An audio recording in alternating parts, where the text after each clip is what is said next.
Thank you so much for joining me today. So we are looking at simple equations with negative indices. Now before we get started with negative indices, there's a few rules that we need to look at. Now one of the rules is understanding what is a negative indice, and it's just another way of writing something, and that's why I'm going to show you. So for example, if I have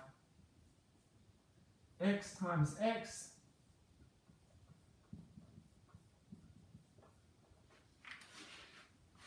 so another way I can say this is if I've got x squared over x to the power of 3. Now we know our rule, and one of our rules is that if we've got 2x and we've got 3x on the bottom, we can go x 2 take 3. 2 take 3 equals -1, so we've got x to the power of -1. Another way we can write that is everything is times by 1. So we can just cancel out the x's. And that shows us we have 1 on top and we have 1x on the bottom, and it's positive. So 1 to the power of x is exactly the same as x to the power of -1, but we tend to not like to have negative indices. So we would much rather write it like this as a positive indice, because x is the same as x to the power of +1. So now if I look at this, straight away I know that x has to be a minus, but the question is, what must it be? So I think about this number here. For 2 to equal 4, how many times must it be times by itself?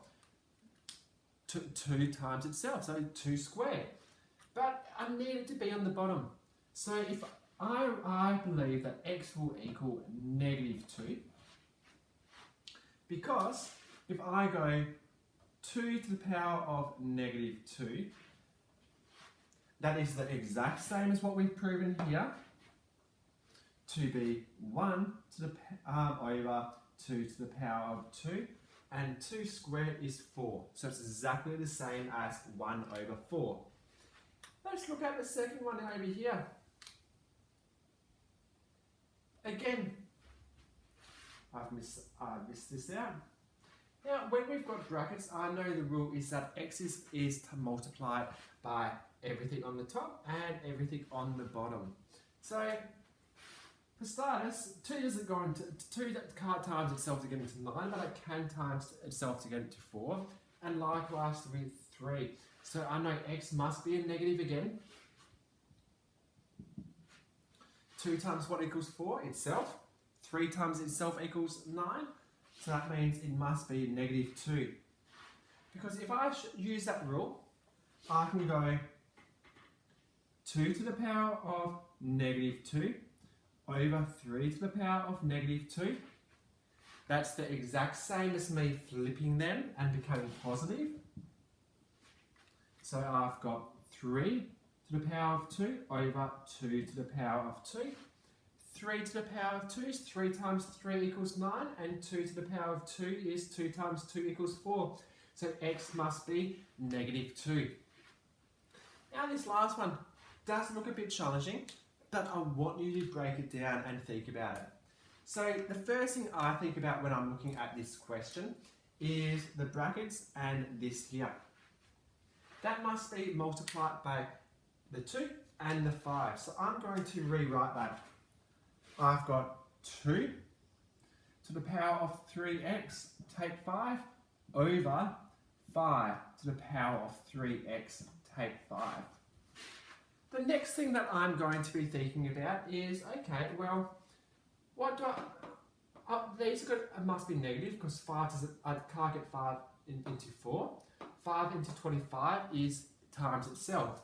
So I know it needs to times itself, which means it's going to be 2, or in our case, -2, because we want it to be flipped. So to do that, I need 3x take 5.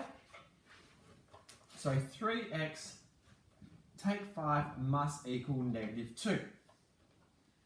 So what will x be? Well, this is where we use our algebra. -5 goes to the other side, becomes a positive. 3x equals negative 2 plus 5. Negative 2 plus 5. Negative 2 plus 5 equals 3. So 3x equals 3. So I've got it to 3, but I don't want it to be 3. I need it, again, like I said, I need it to be 2. So now I need to think about what will x be. Well then, x, 3x, how do you get x by itself? I divide this side by 3, which means I divide the other side by 3. 3 divided by 3 equals 1. So x must equal 1. Let's double check that. 3 times 1 is 3. 3 take 5 is negative 2, which means it's negative, so we can flip it over and it will equal 25 divided by 4.